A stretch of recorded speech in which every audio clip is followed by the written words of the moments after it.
Hello everyone, my name is EK and you are watching EK Tech. By now, I am assuming that everyone is aware that the third Guild Wars 2 expansion has been officially announced. While we have no information regarding a release date yet, everyone is posting their wishlists all over the place. Today, I want to share mine. Let's get the obvious one out of the way first. 9 new elite specializations. The previous 2 expansions gave us new tools to play with, and the third should be no different. Getting new specializations not only makes the content more fun to play, but also opens up a lot of room for meta shifts in existing content. New ways to clear dungeons, fractals and raids, and of course shaking things up in the PvP and World v World scenes. This is at the top of my list because this is pretty much a must at this point. Next, let's take a look at the area we are going to. Unless Xingje Island has suddenly moved, we're going to Cantha. Knowing what the map looks like from the first game, we can make some assumptions as to what maps we are going to get, either instantly or added later down the line. We have Xingje Island itself, Kaining City, the Jade Sea and the Eckerveld Forest. Now these are all huge areas and I would be sad to see them covered in a single map. I would love for them to take their time designing these maps and give us about 8 to 10 new maps on release. Drop an expansion in a similar fashion to Guild Wars 1 and give us an entire continent in a single go. This also gives them room to add maps in previously unexplored areas of Cantha. So these first 2 answers are pretty standard and I'm quite sure that most people will agree with me. Now let's dive into some more of my personal opinions. Starting off with a heavy hitter. I'd like them to find a way to bring some more immersion back into the game. I love mounts as much as the next guy, but getting speeding tickets all over the map has been very different to walking everywhere. I personally miss the slower travel speed that we had in Vanilla and Heart of Thorns. Now I'm not saying Arenanet should abandon the mount system. It's a great system and no other MMO even comes close.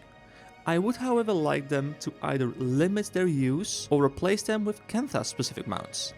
I want to be able to look at an obstacle and Metroidvania style come back later with an upgraded mastery to be able to go there. Being able to hop over everything with a Springer, Griffin and Skyscale combination makes it hard for them to design natural barriers. We don't want the mastery to be able to open this arbitrary door that is only in place because we don't want you to skip this content with mounts.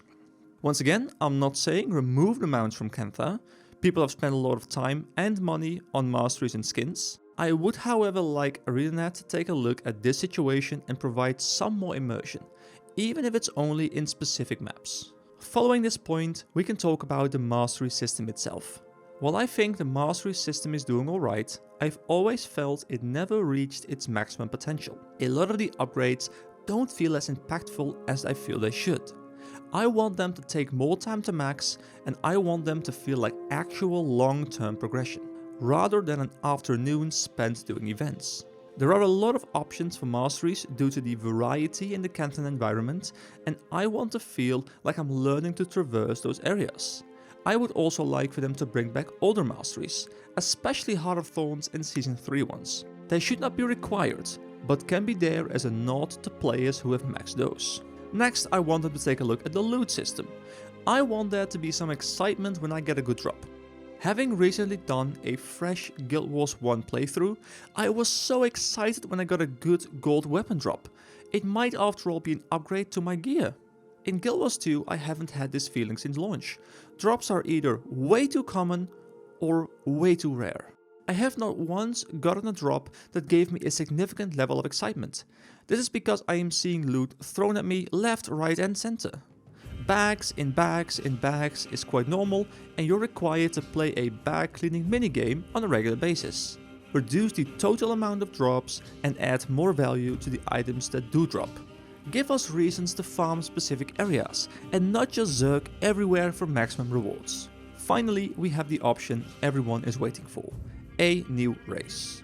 While I really want the Tengu to become a playable race, I do want to talk about the way in which they could implement this race. I honestly don't think adding a new race is a good idea when it includes going back and adding them to all existing content. Finding voice talent, recording hours upon hours of lines in both male and female in different languages is simply too much effort to be worth it. Instead, I'd like them to create a new player experience similar to the one we got in Guild Wars 1 expansions. They could use Xingje Island as a tutorial / low level zone, perhaps split it into multiple smaller zones that cover the 1 to 80 journey.